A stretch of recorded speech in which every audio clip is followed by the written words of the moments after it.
Selesai tiba di Brasil pada Minggu 17 November, Presiden Prabowo Subianto langsung melakukan serangkaian kegiatan KTT G20. Satu di antaranya adalah pertemuan bilateral dengan Sekretaris Jenderal PBB Antonio Guterres di Rio de Janeiro.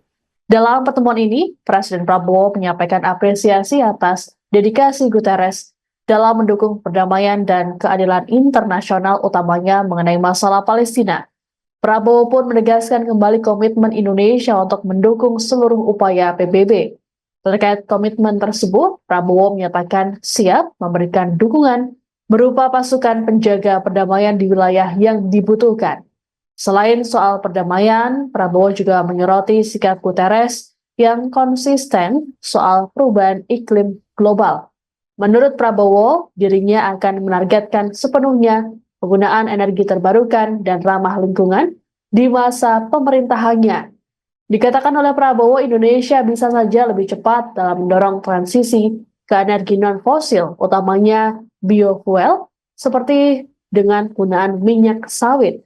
Namun ia mengakui bahwa hal tersebut belum banyak dilirik karena biaya ekonominya masih belum menarik. Selain bertemu dengan Sekjen PBB, sebelum KTT G20, Prabowo juga mengadakan pertemuan bilateral dengan Presiden Tanzania, Samia Suluhu Hassan. Dalam pertemuan bilateral ini berlangsung secara tertutup dan dilakukan secara singkat. Berdasarkan informasi dari pihak kepresidenan, kedua pemimpin negara tersebut membahas sejumlah hal, mulai dari kerjasama di sektor energi, minyak, dan gas. Kemudian sepakat memperkuat kerjasama di bidang perdagangan hingga melanjutkan kerjasama pengembangan kapasitas SDM. Prabowo juga menghadiri acara Indonesia-Brazil Business Forum di hari yang sama. Dalam forum tersebut, Prabowo menyampaikan bahwa Indonesia berkomitmen untuk jadi bagian dari BRICS.